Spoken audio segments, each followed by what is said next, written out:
right, good morning, everyone. Welcome back to our Sunday school class on happiness. We now only have 2 weeks to go, and then the trimester is over.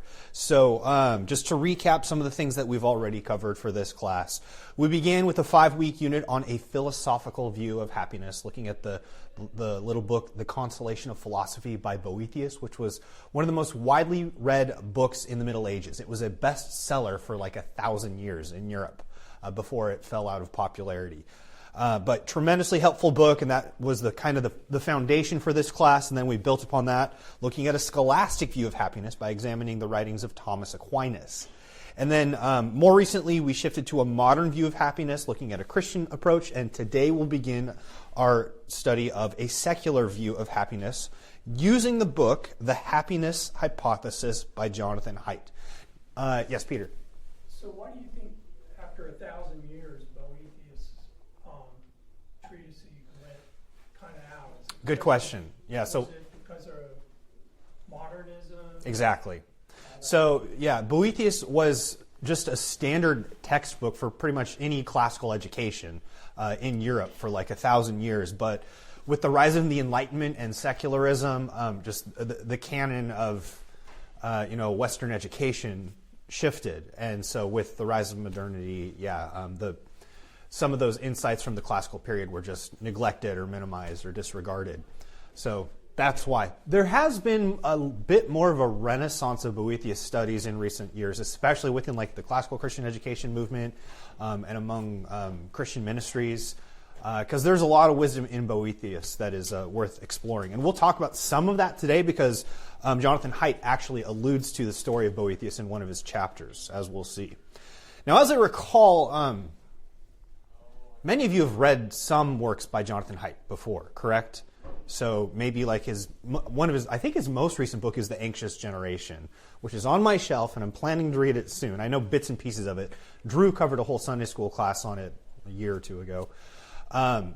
And he's also written, my personal favorite is The Righteous Mind, which is on the psychology of people when it comes to moral and political issues. So what are the psychological foundations that cause disagreement between liberals and conservatives, for example? That's kind of the central idea behind this book. Very insightful book, really helpful. His moral foundations theory is a very useful approach to studying moral psychology. And he's written one or two other books as well. But I've been meaning to read this book for a long time now, and this class has finally given me an opportunity to do so. And so I made it halfway through the book for today's lesson. We'll finish the book next week. And I'm really excited to share with you what I've been learning from Jonathan Haidt. He's not a Christian. He's from a secular Jewish background. I believe he currently teaches psychology at New York University. But this book was written like 25 years ago, something like that. But his conclusions still hold up pretty well in terms of the findings of clinical psychology. The book itself begins with an illustration of a popular South American writer from the 20th century. How many of you have ever heard the name Jorge Luis Borges? Yeah, really well known in like South America. He's like a poet, short story writer, and he wrote a short story called The Library of Babel, which is like this fictional telling of a library that has like an infinite number of books in it. And so statistically, you're inevitably going to find a book on everything within this library. But the problem is nobody knows how to use this library because the key to understanding like how to look things up in the library is lost somewhere in the library. That's kind of the general premise. So he has these very bizarre, fantasy premises for a lot of his stories. But Jonathan Haidt uses that as an illustration for the wisdom over the centuries that is accumulated when it comes to the topic of happiness. We can feel kind of overwhelmed because there's just so much out there and we don't really know where to look. Now, keep in mind, he's coming from a secular perspective, so he's not going to prioritize Scripture. That would be our obvious answer, I would hope. But he's trying to look at across the globe, what are the insights regarding happiness that people have discovered over the centuries? And he has been able to distill in his research a number of core principles that seem to recur in different times and places throughout history. And so what he does in this book is he establishes 10 principles of happiness that have been first voiced within ancient wisdom, but are also confirmed by modern psychology. And so the book itself is organized into, a chapter for each insight. So today what we'll do is take a look at these first 5 chapters. And so there's 2 chapters for each theme. So the first theme is on how the human mind works, and that covers chapters 1 and 2, the divided self and changing your mind. So to understand how our minds are hardwired. And then he looks at our social lives in 2 chapters. And so he looks at the idea of reciprocity. That's kind of where the golden rule comes into play. And what does modern psychology teach us about principles of reciprocity, give and take. And then also he looks at the phenomenon of moral hypocrisy. And that's the chapter on the faults of others, chapter 4. Then we'll begin the section on where does happiness come from. And we'll study the pursuit of happiness. In particular, he's going to put Buddhism and Stoicism in conversation. He's going to scrutinize them and determine to what extent are the insights of Buddhism and Stoicism confirmed or disconfirmed by modern psychology when it comes to happiness. Next week, we'll conclude that unit with chapter 6 on love and attachments. I'm going to have more to say about that at the end of this lesson. But then we'll look at the conditions of human growth and development, which includes the chapters 7 and 8, the uses of adversity, and the felicity of virtue. So how do people cope with suffering and how do they form their moral character? And then lastly, we're going to get into the religious dimensions of happiness as well. Even though he's secular, he does acknowledge that modern psychology shows that people who are more religious tend to be happier. And so we'll get into the question of meaning. Divinity with or without God. So he's trying to approach, this idea of the transcendent from a secular perspective. There's going to be some opportunity for pushback, I think, there. And then lastly, happiness comes from between. Well, so that's the direction that we're heading for the next 2 weeks as we wrap up this whole class on happiness.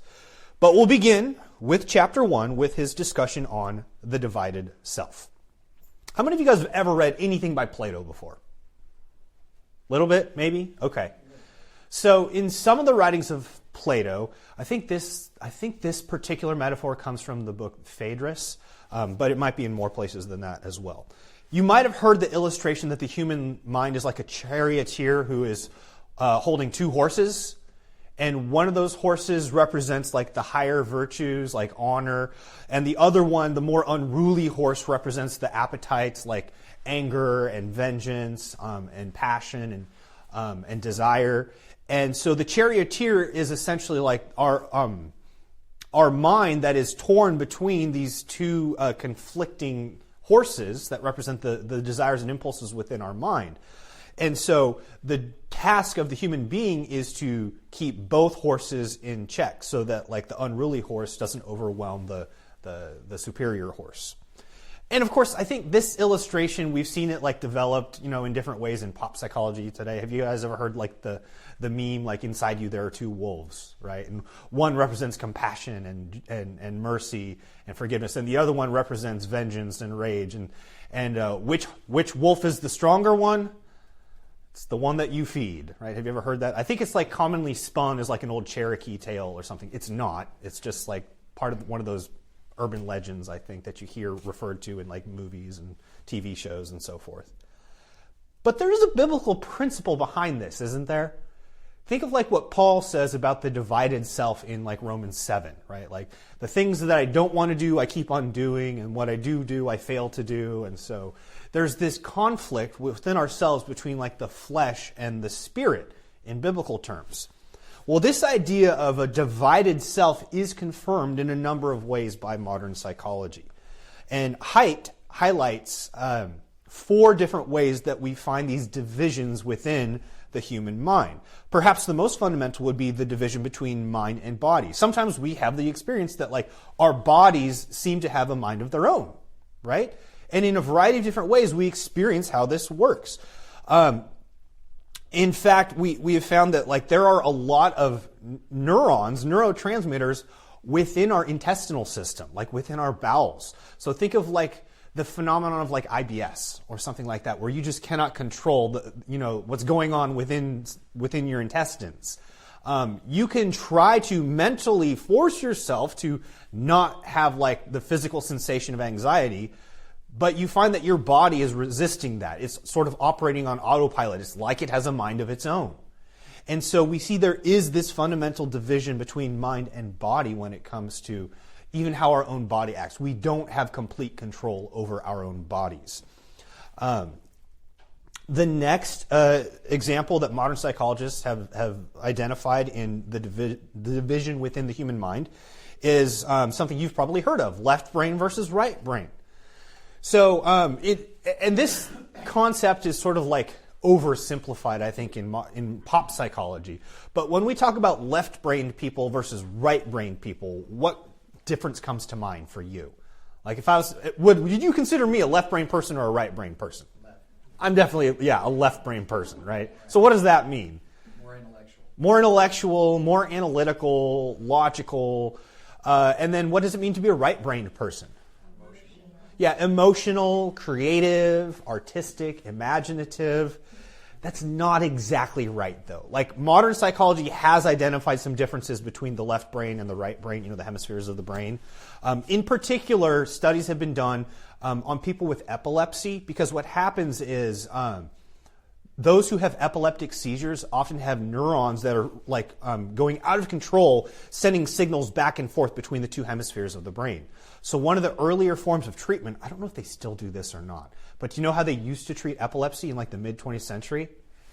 They would cut the corpus callosum, that bridge between the left and right brain hemispheres. And it turns out that that has some interesting side effects. It does cause the seizures to subside. So it is successful. But there are some effects as well, because there are, it's very strange how they were able to do these psychological studies, but they would put some object to the left of the patient or to the right of the patient, and they would ask the patient to identify what object they can see. And I think, I'm probably going to mix up the side here, because what's in the left view of your body is interpreted by your right brain, and what's in the right view, so they crisscross, right? So what's in the right view is in your left brain. But I think it's the left brain controls language processing and interpreting. So if they put something in your left field of vision so that it would be interpreted by your right brain, and the doctor asks the patient, so what do you see? They say, I don't see anything.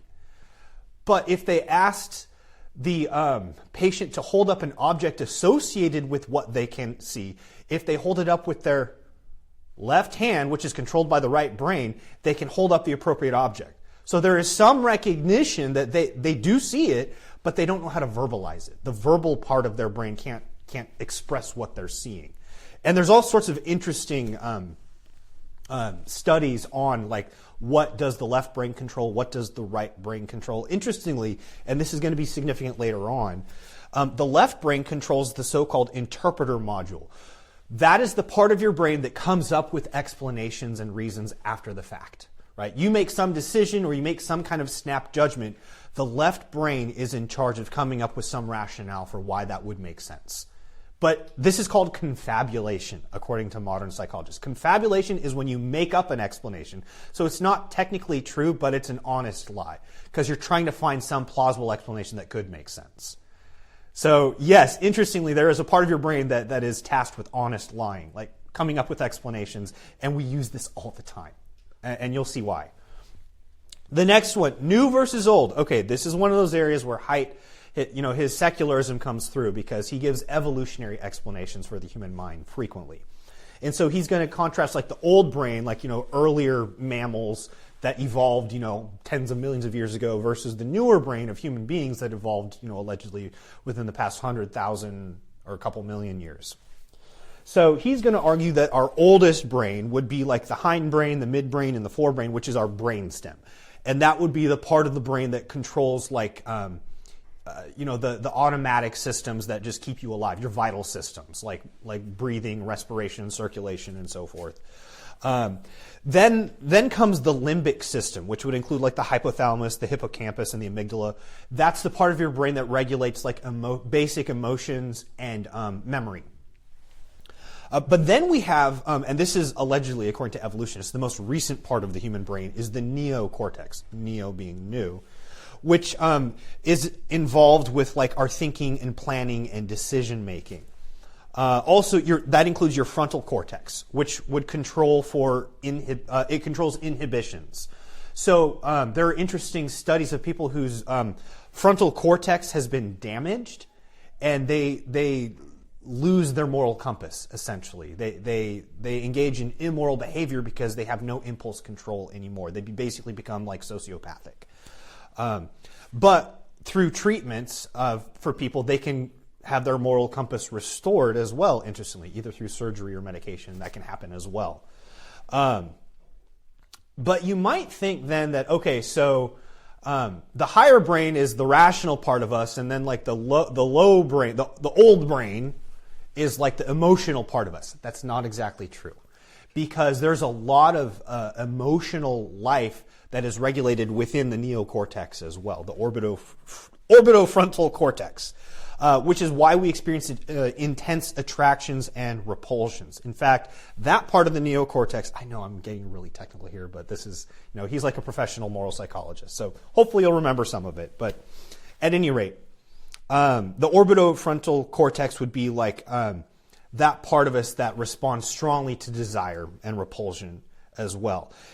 Interestingly, though, when that part of the brain gets damaged, so you might think that a person whose like emotional system is shut down will become much more logical in their decision making, right? Because if our emotions are getting in the way of our decision-making process, you would think that somebody who is driven purely by logic is going to be more reasonable in the choices that they make. Right? Think of like, what's that? The alien species on Star Trek. The Vulcans, like Mr. Spock. Pure logic, right? Wouldn't he be like the best decision maker? Because his thought processes, his decisions are not clouded by emotion. But it turns out that's not actually the case. We've done studies on people whose like the emotional part of their brain has become damaged, and you know what happens to them? They become paralyzed by decision making. Every choice every day has to be subjected to like rational scrutiny, and they can never land on a decision. It turns out that like the emotional part of our brain is really, really important for just making snap judgments or making evaluations of good versus bad. When you take that part of the brain away, you can analyze really, really well, but you can't really land on a decision. And so that is the difficulty that human beings face if that part of the brain becomes damaged. The fourth aspect of the divided self that Haidt highlights is probably the most important one for the thesis of his book. Modern psychologists have identified a distinction between a controlled part of the brain and automatic part of the brain. Now, we're not necessarily talking about like different regions of the brain, although they do partly correspond to that, but functions of the brain, aspects of the human mind that are both important in human life and thought. And interestingly, we found that by a variety of studies, I'm not going to get into all these studies, but often we find that people's behaviors are unconsciously moved in the direction of being polite or impolite by the behaviors of like the experimenter in these studies, for example. And it just goes to show us that often what happens is our attitudes and our actions are shaped unconsciously. And it turns out that, let's see here, how far do I want to go into this? Most human activity, the vast majority of human activity, operates at the automatic level. The metaphor that Haidt uses to describe the human mind, and this is a metaphor he uses in like all of his writings. It was the central element of his book, The Righteous Mind, as well.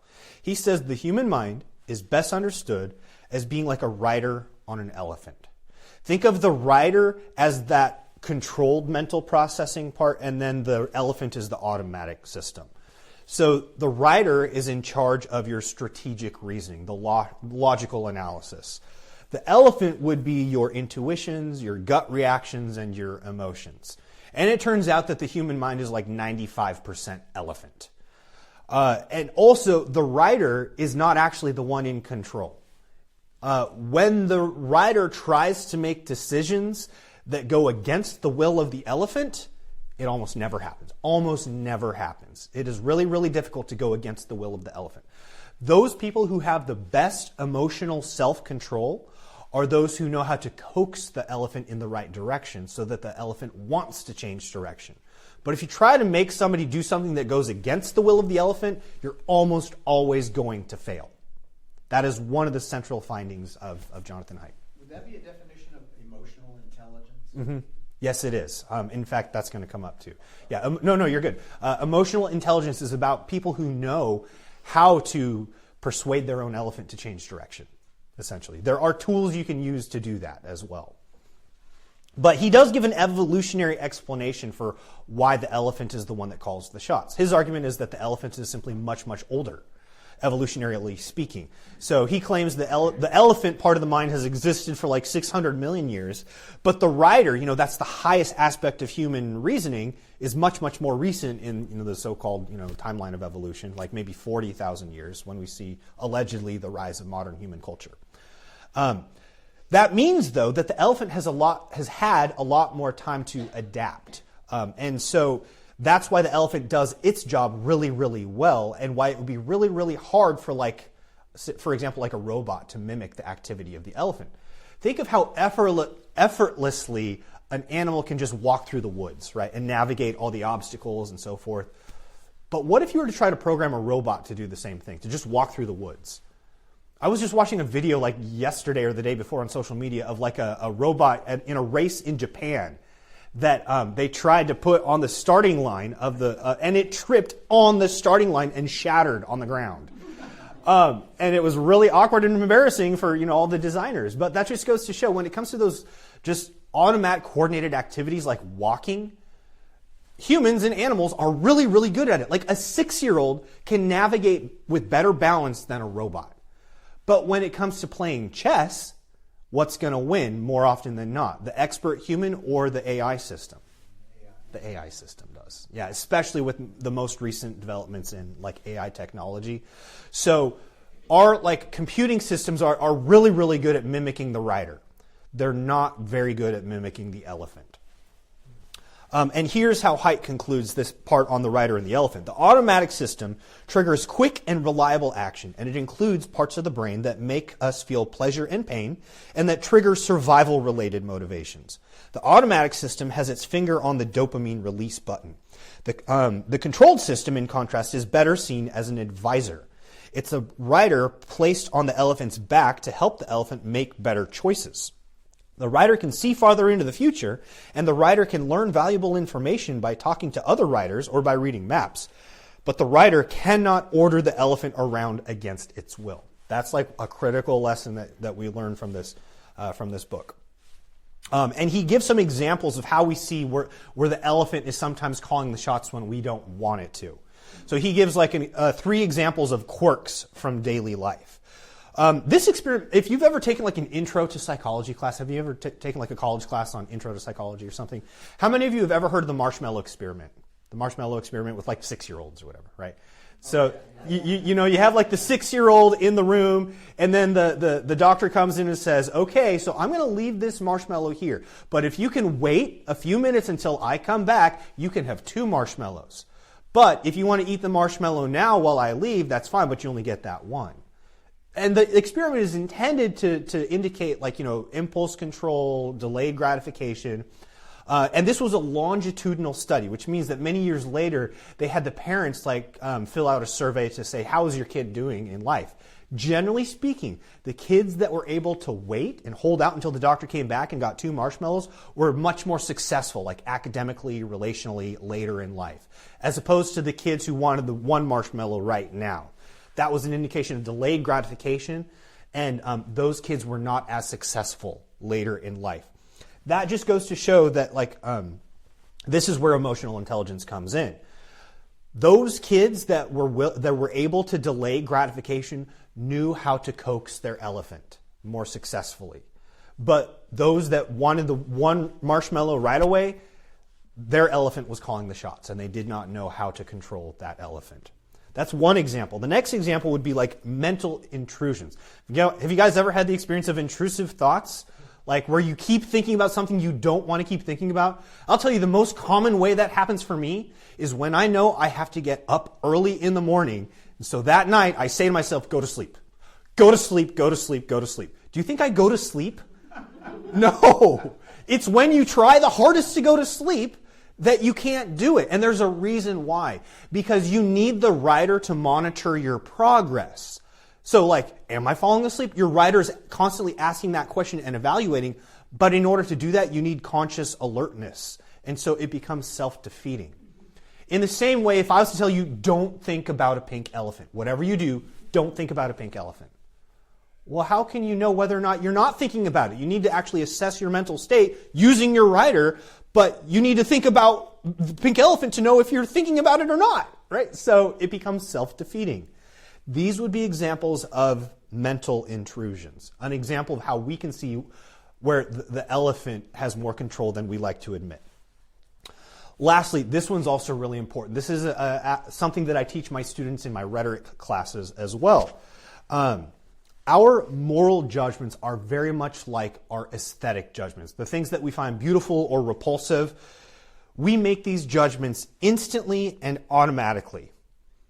So let me give you like an example here. Back in like the 1960s, there was a big debate over censorship, particularly when it came to pornography. And there was a court case that went all the way up to the Supreme Court. Some of you might know the famous line by Justice Potter Stewart when he had to define what pornography is. Do you remember what his answer was? I know it when I see it. Right? Which, there's truth in that, right? When it comes to our moral judgments and our aesthetic judgments, we often know something before we can articulate the reasons behind it or before we know how to analyze it. We make snap judgments, and that is where the writer comes in as our so-called press secretary, right? The job of the writer is to justify judgments that we've already made on the basis of the elephant's decision. So the elephant decides something, and then the writer has to come up with some rationale for why that makes sense. Remember what I said about confabulation?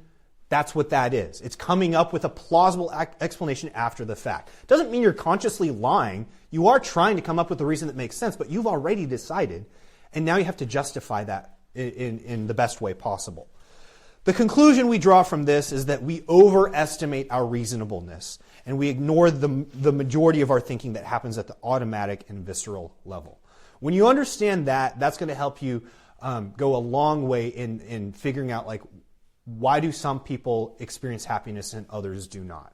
You have to understand like this is what's going on inside of you in order to start taking steps towards what can we do about it.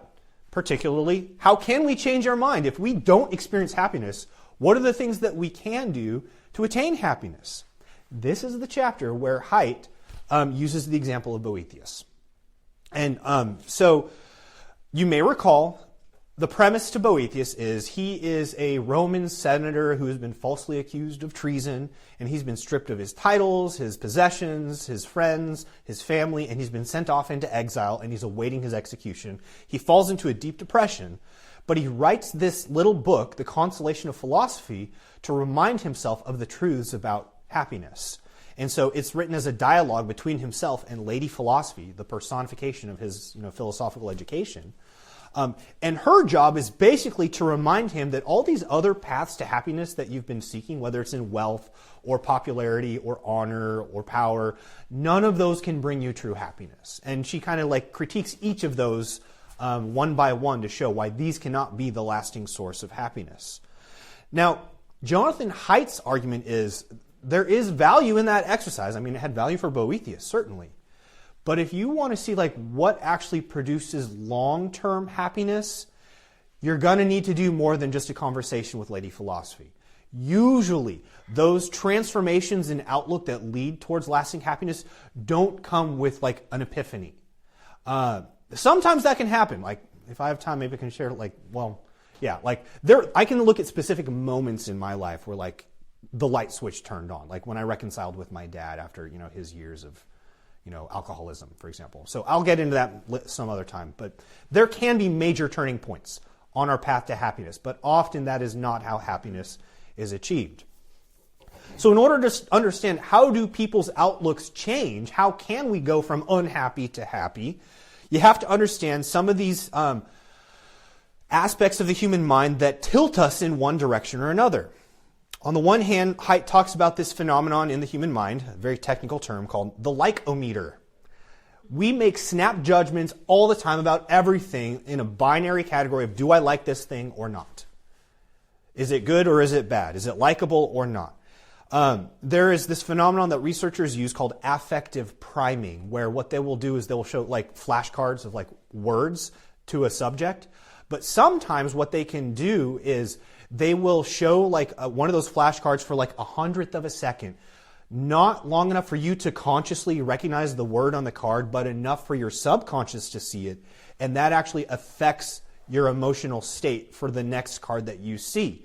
And so the next card that the researcher shows you, is this good or bad, is going to be strongly influenced by what they subconsciously saw on the previous card. The card that they didn't see long enough to consciously process it, but it affected the elephant beforehand. So that's just one example that shows how we have implicit biases. Those biases that tilt us in one direction or another, even before we consciously make judgments. We are affectively primed to see things a certain way, as good or bad. You have to understand your lycometer in order to make sense of why we either do things towards unhappiness or happiness, because the elephant does not automatically choose happiness. Sometimes the elephant wants to go in the direction counter to happiness. That's what's so frustrating about the human condition. The next aspect, which is related to this, is the so-called negativity bias. We tend to focus on the negatives more than the positives. It's really hard for us to count our blessings. That's why we have to remind ourselves to do it. It'd be a whole lot nicer if we just did that by default, right? But often what happens is we get overwhelmed by clouds of pessimism and negativity. And so we find that like we have these opposing systems pushing against each other to reach a balance point within our lives where we have like negative stimuli and positive stimuli. And we each have sort of like this equilibrium state, which kind of affects your general emotional outlook on life. The important thing to recognize, though, is that balance point between the positive and the negative, it can be adjusted. So it's not fixed permanently, but it's a challenge to adjust it. And we'll talk about how that can happen. The last thing I want to highlight is the so-called cortical lottery. So the cortical lottery is the fact that like some people's brain system is just genetically predisposed to a certain base level of happiness. This was one of the most significant findings of modern psychologists in recent decades, that they've done studies on like twins separated from birth and were raised in different environments and homes. It turns out that like if they are identical twins, so they have the same genetics, they generally have the same like emotional predisposition towards happiness, regardless of what environment they were raised in. That tells us that when it comes to happiness, nature is a much bigger factor than nurture. So your genes will predispose you. Now, that's not to say your genes are your destiny, but you come into the world with a strong predisposition towards a sunny outlook or winter. That's just how you are wired genetically. But the important thing to remember is you can change your affective style, so that your affective style is about like your emotional outlook. You might have a more positive affective style or negative, but there are some steps that you can take in order to affect that. 3 of those that Jonathan Haidt highlights would be meditation, cognitive therapy, and Prozac, or other types of medication. I'm not going to have a ton to say on each one of these just for the sake of time, but it's worth pointing out that when it comes to meditation, does the Bible say meditation is a good thing or a bad thing? It's a good thing, right? I mean, doesn't Psalm 1 say that like the righteous man meditates on the law of God day and night? So there is a role in meditation. But interestingly, it seems that meditation seems to be a feature more of Eastern religions than Western religions. In the West, except for, like the contemplatives and the mystics, meditation is not a central aspect of the Christian life. But modern clinical psychology has shown that it does have some effect on a person's outlook on life. It can be effective to some extent. He says meditation done every day for several months can help you reduce substantially the frequency of fearful, negative, and grasping thoughts, thereby improving your affective style. Also, this is the one that Westerners, I think, gravitate towards the most. This is cognitive therapy. This is kind of what Lady Philosophy was doing with Boethius. Cognitive therapy is about reframing your judgments on your circumstances. We have this tendency to take things personally, say, when that person said that, it's because they hate me. or I never do anything right, or everything is falling apart. We tend to globalize, we tend to catastrophize, we tend to personalize. Those are what psychologists call thinking errors. And what you need to combat those are reframing techniques where you can identify when you're doing this and combat it with a proper, more rational framing technique. This is really what the essence of Stoicism was about too, by the way. It was about rightly identifying your circumstances so that your circumstances don't have excessive control over your inner emotional life. And so lastly, I'll just briefly talk about the subject of medication. So Prozac is one medication within a family of medications called SSRIs. You guys know what SSRI is? What is it? Selective serotonin reuptake inhibitor, right? So it affects your brain chemistry, SSRIs, and this would also include like Paxil, Zoloft, Celexa, and Lexapro. And there's a lot of debate within the church over medication as well. Some would argue that we are over-medicated as a society. Some would say it's a legitimate treatment. I'm not going to get too much into it. For now, I'll just say clinical psychology shows that it can be effective in some circumstances. There are Christian resources that I encourage you to check out if you want to go into this topic in more detail. Blame It on the Brain by Ed Welch. This is the second edition of the book. 20 years ago, I read the first edition. It's a really good resource that looks at the physical causes of mental conditions like anxiety and depression. A more recent publication by the same organization, one that I'd recommend, is the CCEF. It's the Christian Counseling and Education Foundation. And they have a lot of good resources when it comes to Christian counseling and therapy. This more recent book by Michael Emlet is called Descriptions and Prescriptions. And so that will help you think through the role of prescription medication in treating mental and psychological conditions. But that's all I'll say for now, other than, Haidt has argued that clinical psychology shows it can be helpful and effective in some cases, but it depends on the circumstances as well. Moving to chapter 3, trying to get us through the first 5 chapters today. Okay, reciprocity. Quid pro quo, tit for tat. Who recognizes the movie? Okay, how many of you have seen The Godfather? Okay, most of you. Okay. Do you guys remember the scene where Don Corleone's daughter is getting married? That's the day of her wedding. And then I think his name is Bonacera. I think he's an undertaker or something like that, right? And he comes to Don Corleone asking for a favor, right? He wants justice for his family because his family's honor has been violated, and he wants the perpetrators brought to justice.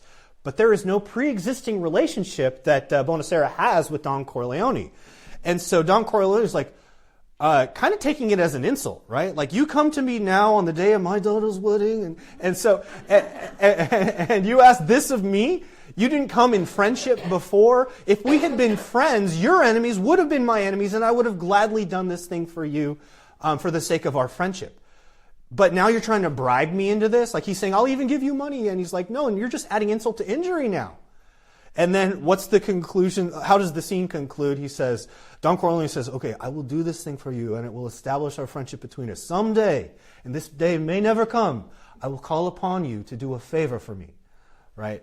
But for now, I am going to bring your family justice, right? And so we get the scene, right? Like, intuitively, we understand the social dynamics going on, even in the mafia. Yes, they're bad guys. And yet, this notion of reciprocity, it speaks to us. We understand that the world works this way, that we want to be treated in a certain way, and so we will treat other people accordingly.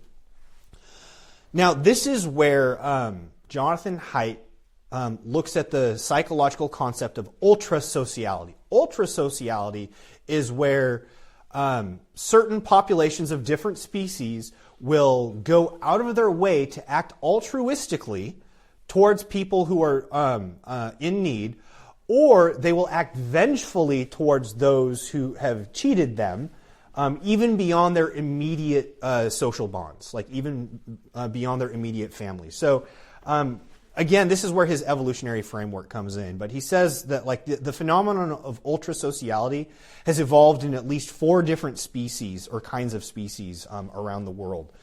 There's the Hymenoptera family, which would include ants and bees and wasps. They act with ultrasociality. So in like relational networks of altruism and vengeance that extend beyond just like an immediate family. Termites do this. Naked mole rats do this. And humans do this.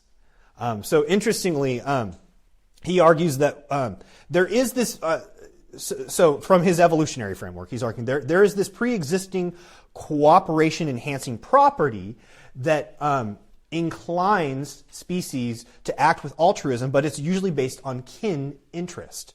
So the logic behind that, Darwinism, survival of the fittest, the idea is, yes, we're inclined to act altruistically towards immediate relatives because we share the same genes with them. So therefore, even if I have to sacrifice my life, at least, this next of kin will survive and pass on my genes through him or her. That's the logic of it. But that logic doesn't apply at the level of ultrasociality because it goes beyond immediate kin. And so, this is where human beings demonstrate a higher level of complexity.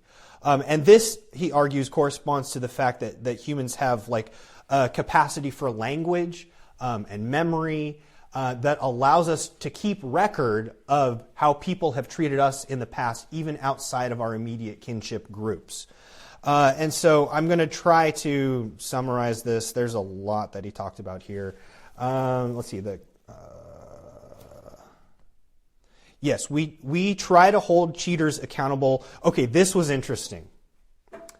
There was a clinical study done on a game of so-called Ultimatum where you have 2 players. One of the players is given 20 $1 bills that they are free to divide up between themselves. So they could keep $19 for themselves and give $1 to the other patient. The only thing is, the other patient can say, take it or leave it. Now, that means that the other patient can accept whatever has been divided up to them, whether that's $1 or $19 or anywhere in between, or that patient can say, nobody gets anything. And so you would think that if we were purely rational creatures, if we were purely rational, the rational thing for patient number 1 would be to keep $19 for himself and to give $1 to the other patient.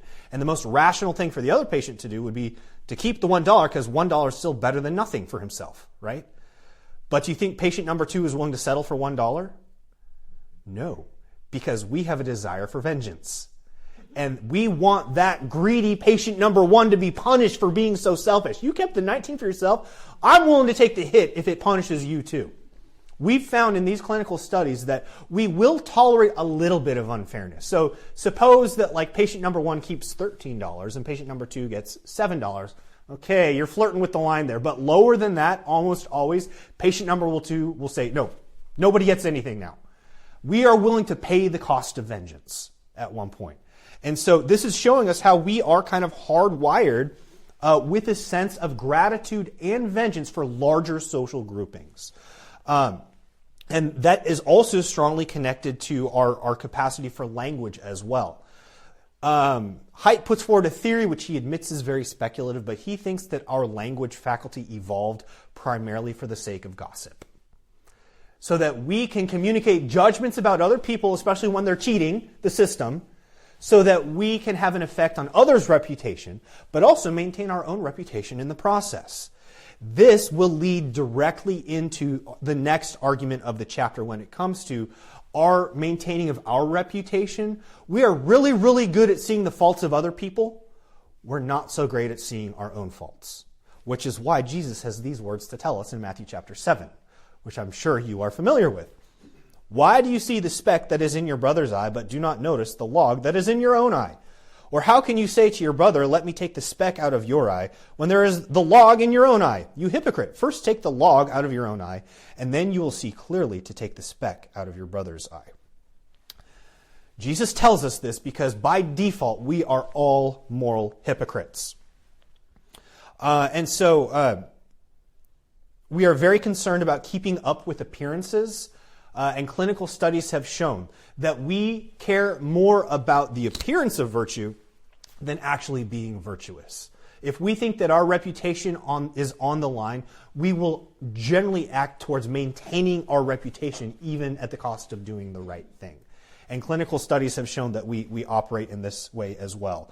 When we're forced to choose between appearance and reality when it comes to our moral standing, we usually choose appearance. Now, it's probably not surprising that clinical psychologists have found that most people will cheat when they think they won't get caught. That it does seem to be pretty consistent with the Christian doctrine of depravity. But what is surprising is that in these studies that show that people will cheat if they know they don't get caught, and if they have to choose between their reputation and making the right choice, the surprising thing is that when people make the selfish choice, they don't think they're doing anything wrong. They even convince themselves that it makes sense what they're doing. There's a quote that Haidt shares by an author named Robert Wright, who says, "Human beings are a species splendid in their array of moral equipment, tragic in their propensity to misuse it, and pathetic in their constitutional ignorance of the misuse." We have this incredible moral capacity, but unfortunately we misuse this moral capacity. But the most dumbfounding thing is we are clueless when we misuse it. We are fully convinced in our own minds that we are doing the right thing all the time. And there's a number of factors that explain why we do this. So these factors that explain our moral hypocrisy are described by Haidt as our inner lawyer, the rose-colored mirror, naive realism, and the myth of pure evil. These features together explain why we act so hypocritically all the time. We see ourselves as the good guys in almost all cases. Let's go back to the concept of the rider and the elephant. You can think of the rider as your own lawyer for your very uninquisitive elephant. The elephant is not very curious. The elephant is very set in his ways. He likes what he likes and dislikes what he dislikes. What that means then is when we make a moral judgment or when we make a decision on the basis of the elephant, which that's pretty much always the basis for our moral decisions, we then call in reason, the rider, to find some rationale that makes sense at a minimal level to justify our previously held judgment. And at that point, once we find a sufficient rationale for the judgment, we stop thinking. This is how human beings operate all the time. So again, that rider is like the press secretary, called in after the fact to rationalize the decisions we have already made so that we don't have to keep thinking about it. What this means then is that we operate according to motivated reasoning, and we hold ourselves to a double standard. This isn't from the happiness hypothesis, but it's from another source by Haidt, where he says, when it comes to things that we want to believe, we believe what we can. When it comes to things we do not want to believe, we believe what we must. We set the bar higher for things we don't want to believe. Is it minimally plausible? Is there a chance that this is true? Okay, then I'm going to stick with what I do believe or want to believe. But if it's something I don't want to believe, I'm going to set the bar up here. You need to show me a mountain of evidence before I'm going to change my mind. Because the elephant doesn't like to change directions. The rose-colored mirror, what does that mean? It means that we see ourselves as virtuous. We're always trying to appear virtuous while mindful of other people's attempt to do the same. We know that we do this automatically. Well, we don't know that we do this automatically, but we know that other people do it because on an instinctive level, this is what we do. But we are therefore very good in our perceptions of others and the moral failings of other people, but we are not so good at seeing our own moral failings. It's really hard to do. Let's see, I want to jump past this example. Yes, so we are self-serving in our biases. There are ways, though, that we can overcome this.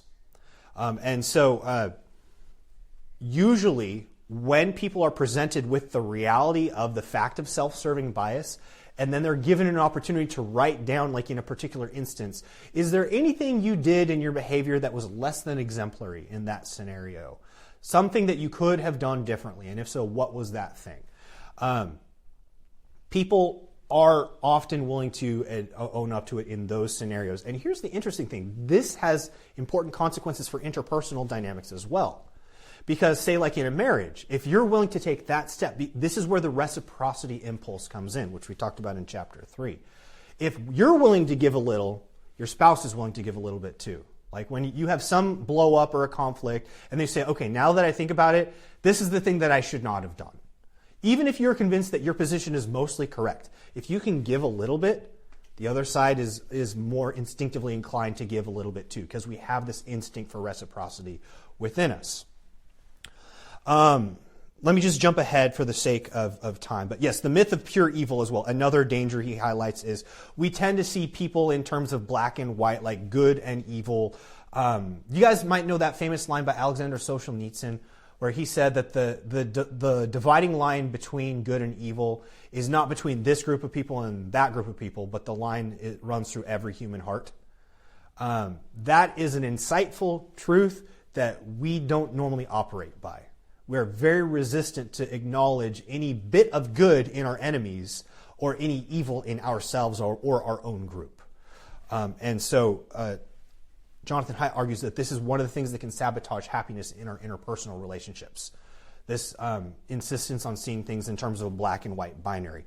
Now here I might push back against him a little bit and say there is such a thing as good and evil.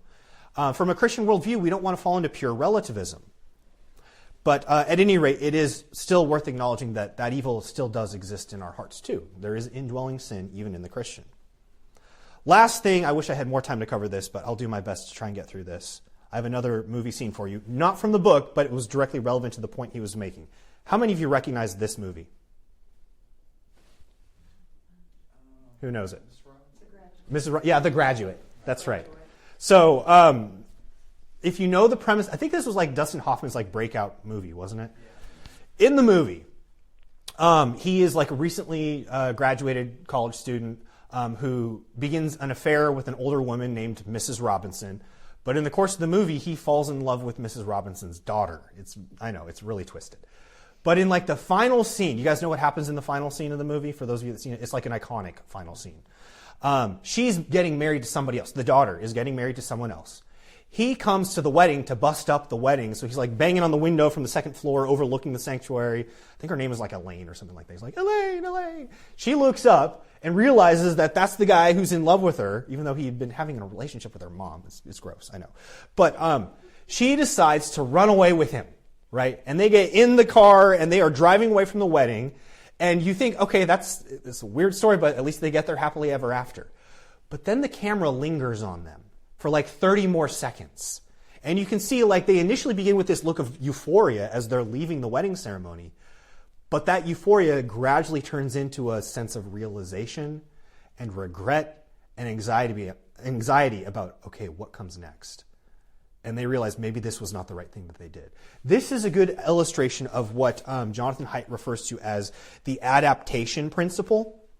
So this is part of chapter 5 here.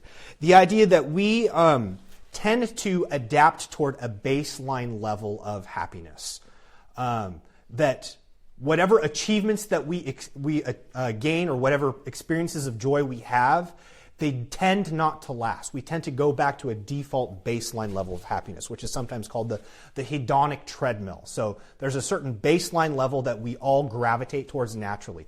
That treadmill can be sped up during happy moments, but we tend to stay in the same place. It can slow down during sad moments, but we still tend to balance out at the same place, which is why if you were to compare lottery winners and quadriplegics, those who suffer some like spinal cord injury, you might think that the lottery winners would be the happiest people in the world, and those who experience spinal cord injuries are the saddest people in the world. But if you study those people months and months after those life changes, guess what you find? Their happiness level is not that far apart. Yes, on average, lottery winners may be a little bit happier, but they're not necessarily happier than the rest of the population. And people with spinal cord injuries, they may be a little bit sadder, but not necessarily in contrast to the general population. And so what that goes to show us is that there is something missing from common views of happiness that are based on circumstance alone. But I think for the sake of time, I'm going to pause right there. I'll come back to this next week. There's more I want to say on this chapter in particular when it comes to happiness. I'll just leave it there because there is more to be said about this adaptation principle as well as the progress principle. And this is where Jonathan Haidt is going to engage with like philosophies like Buddhism and Stoicism. And he's going to argue there are important ways where it looks like they fall short. And so we'll see what that is next week as we conclude the book. Any questions before I close us? All right, let me close this in prayer. And then if you have any other thoughts, you can come talk with me. Heavenly Father, we do thank you for this class. We thank you for the opportunity to look at wisdom, past and present, to understand what does it mean for us to live happy lives. But I do pray, God, that through this study and through this class, we would primarily be seeking to honor you with our lives, to walk in obedience to your will, to walk according to faith, and to trust that your ways are higher than our ways, and to know that the joys that you have set before those who trust in you are beyond what we can imagine. So I pray, Lord, that you would help us to hold on to that hope and that joy in all circumstances. We pray all this in Christ's name. Amen.